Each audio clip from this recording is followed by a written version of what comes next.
Her name was Bridget Connolly. She was 13 years old. A man inside her own household had been abusing her for months. She finally told a teacher, believing someone would step in, believing grown adults would protect her. Within 24 hours, Bridget found herself standing outside a towering stone building surrounded by walls lined with broken glass. Women in dark religious habits took her clothing and handed her a grey uniform. They sat her down and cut her hair to the scalp. They told her she was no longer allowed to use her own name. Bridget asked when she would be allowed to go home. Nobody answered. For the next 4 years, this 13-year-old girl scrubbed laundry for up to 14 hours every single day without a single penny in payment. She was forbidden from speaking, and whenever government officials arrived to inspect the facility, the nuns hid her in a basement corridor because a child performing unpaid labor was difficult to explain. This is not a story pulled from the pages of a medieval history book. This took place in 1965. The last of these institutions did not close until 1996. They were known as the Magdalene Laundries. And what the Catholic Church in Ireland did to an estimated 30,000 women inside those walls remains one of the most disturbing chapters in modern European history. Everything covered in this video is drawn from survivor testimonies, government-commissioned investigations, and official state records. None of it is exaggerated. If you want more stories like this one, hit like and subscribe and stay until the end, because what went on behind those walls was far worse than most people realize. To understand how a 13-year-old girl could be punished simply for being a victim, you first need to understand how Ireland functioned during that era. Ireland was not merely a Catholic country in the cultural sense. The Catholic Church effectively governed Ireland, not quietly from behind the scenes, not through gentle influence, but openly and completely. Priests did not simply deliver Sunday sermons. They determined who received employment and who was turned away. If the local priest approved of your family, opportunities appeared. If he didn't, life became very difficult very quickly. Bishops did not simply manage churches, they controlled what an entire generation of children was taught inside the classroom. The government provided the salaries, but the church decided the curriculum. Nuns did not simply pray. They operated the hospitals, the orphanages, and every institution society used to manage people it did not want to deal with openly. If the church declared you guilty, you were guilty. No hearing, no evidence required. A priest's word carried the full weight of law. In this world, nothing destroyed a woman more completely than her reputation. Become pregnant outside of marriage, and you were not simply a woman who had made a mistake.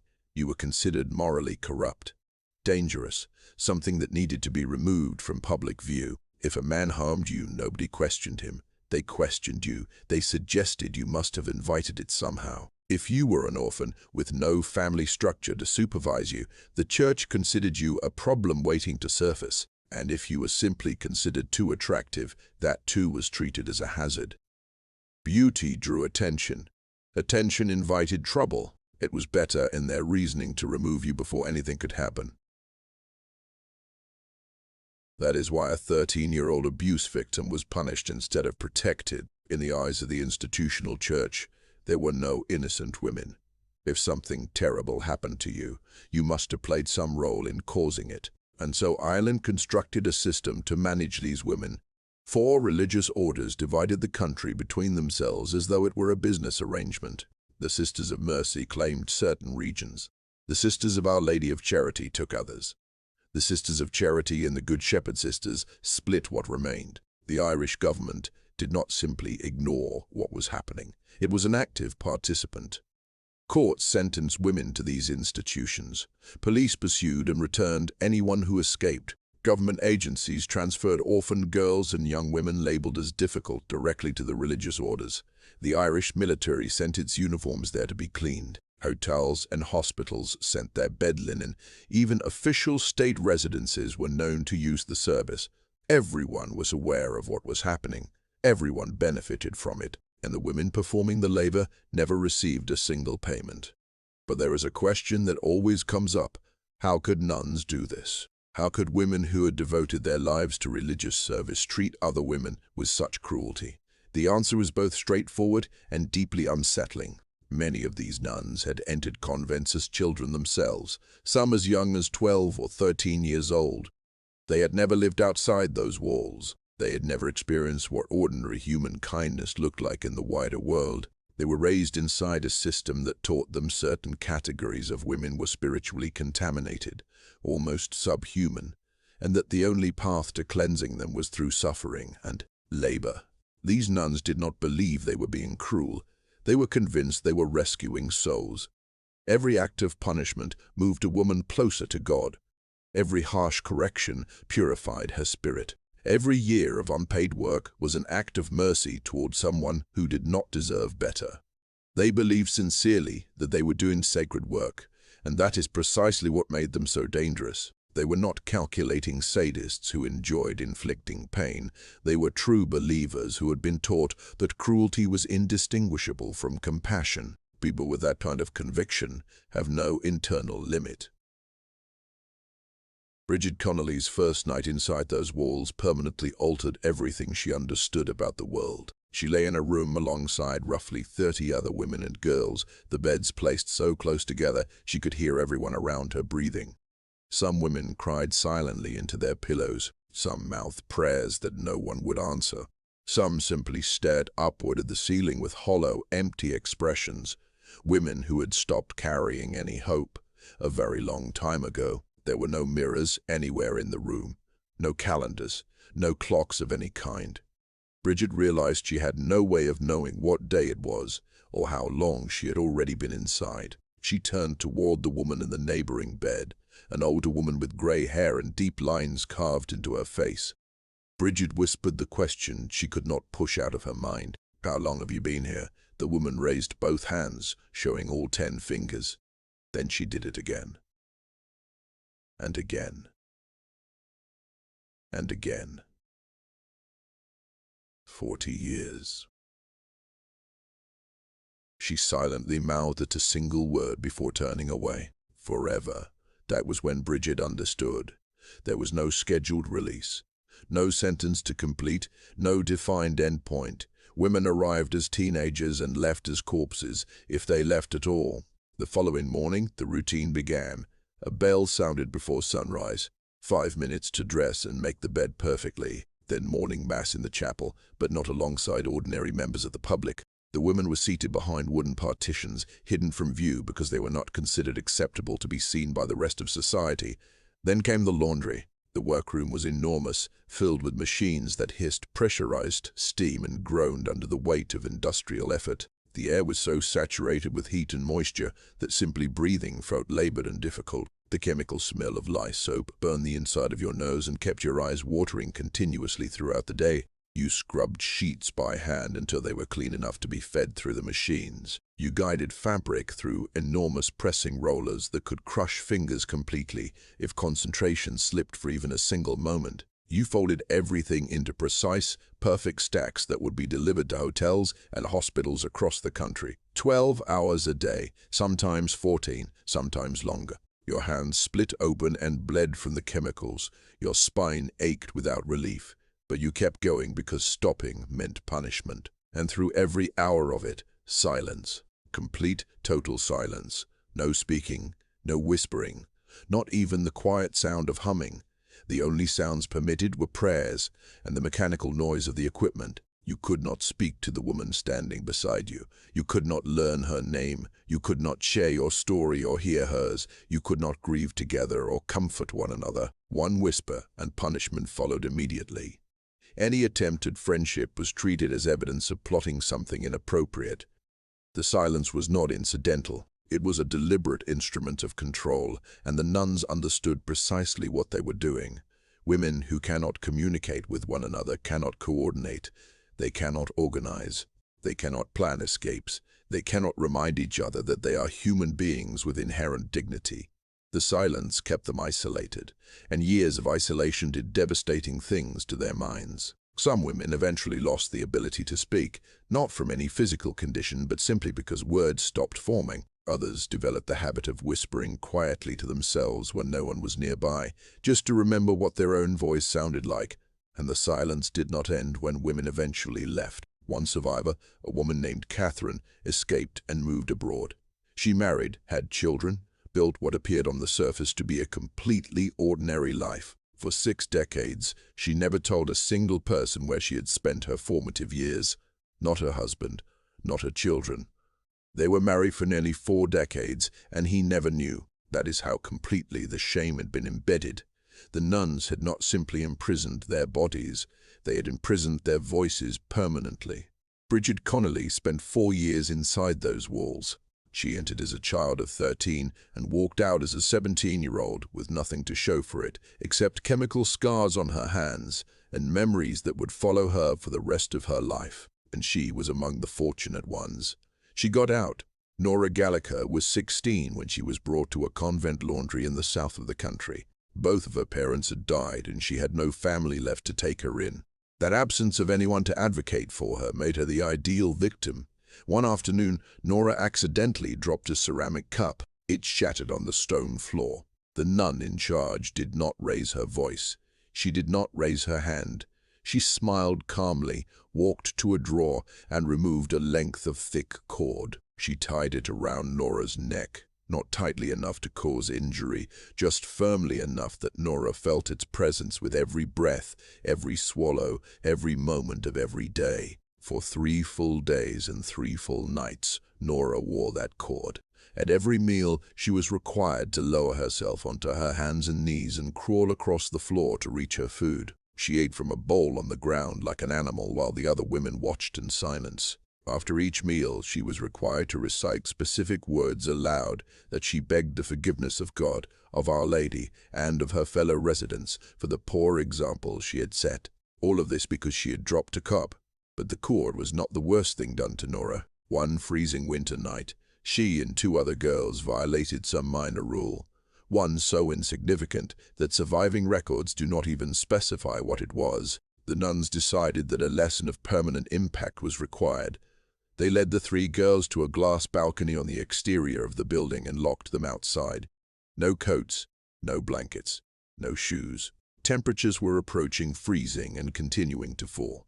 The 3 girls pressed against one another for warmth and watched frost crystallize on the glass panels surrounding them. They remained locked outside for 2 full nights.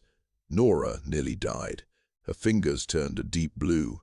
Her lips cracked and bled from the cold. When the nuns unlocked the door on the 3rd morning, they simply told her to return to work. Another survivor, a woman who spent years being called by 3 different numbers rather than a name, remembers being struck repeatedly across the head with a heavy ring of keys, solid metal against her skull, again and again. She remembers being left seated on a cold metal surface for so long that her skin adhered to it and she had to pull herself free. She remembers a visiting priest observing a fresh bruise on her face and asking how she came to have it. She said nothing because she understood that telling the truth would result in worse punishment than the bruise itself.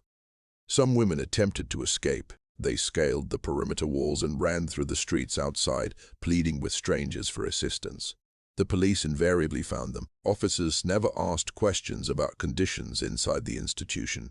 They simply apprehended the women and returned them to the nuns. And then came the final punishment. They shaved your head completely, the last thing that belonged to you.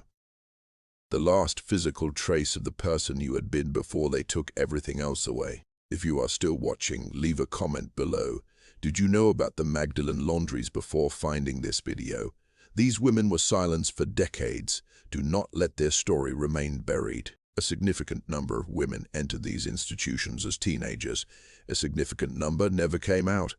The documented figures tell a story the church spent enormous effort trying to conceal. Researchers have identified the names of approximately 1,900 women confirmed to have died inside these facilities across Ireland. And that figure almost certainly represents only a fraction of the true number, because many deaths were never formally recorded. At certain locations, more than half of all women appearing in available records died while still institutionalized.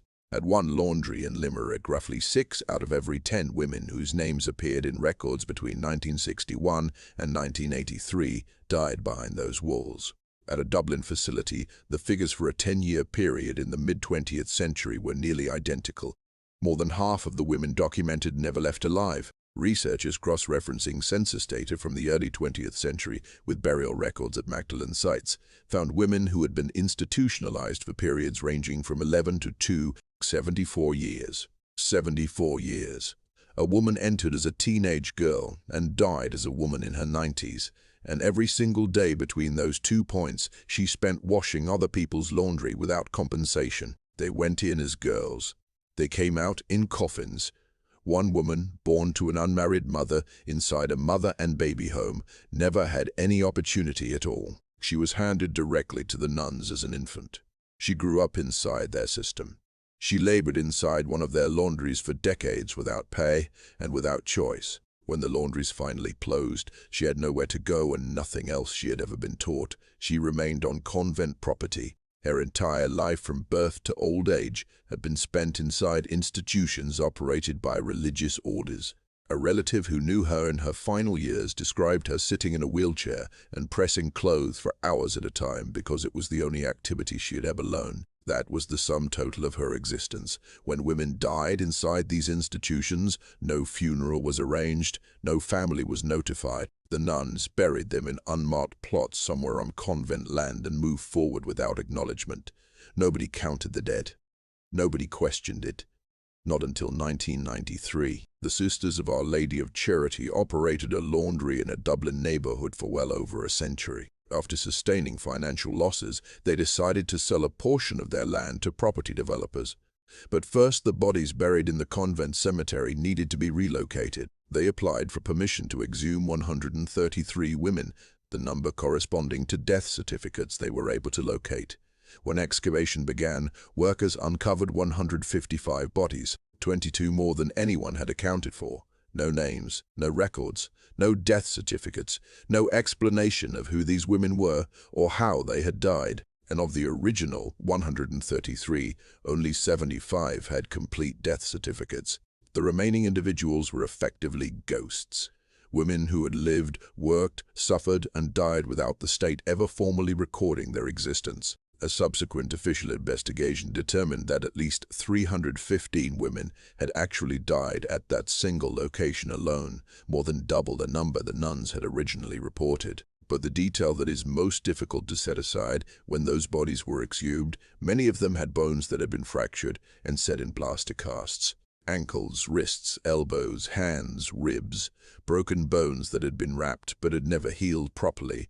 Official documentation attributed all of them to falls and accidents. Clumsy women who had lost their footing on stairs or slipped on wet floors.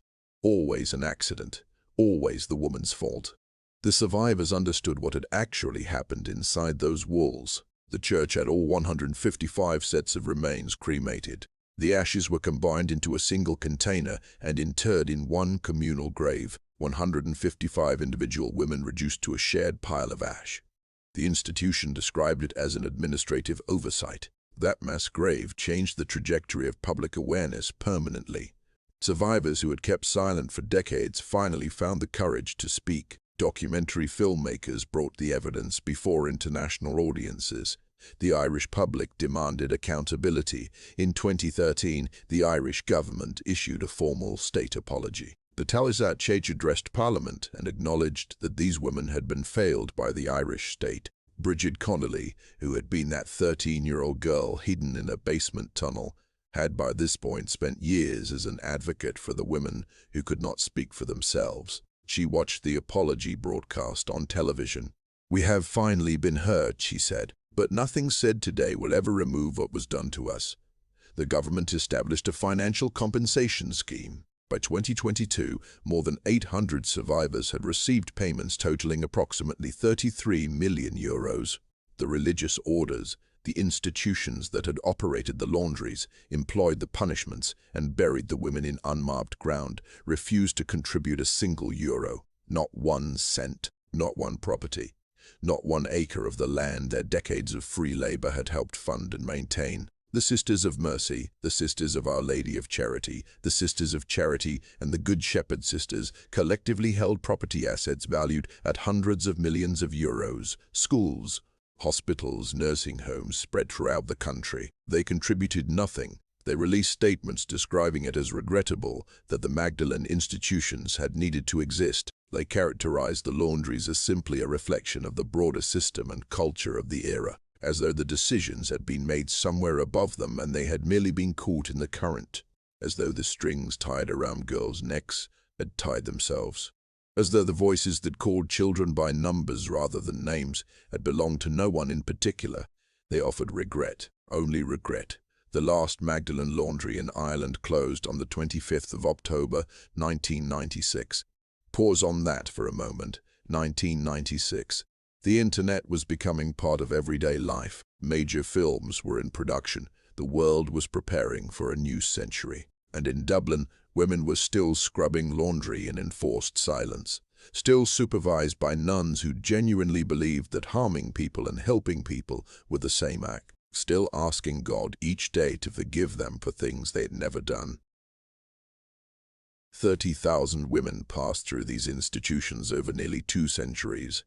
Some were held for months, some for decades, some for the entirety of their lives, and by the middle of the 20th century, 1 in every 100 people in Ireland was confined within some form of church-run institution. Bridget Connolly was one of them. She entered at 13 and left at 17.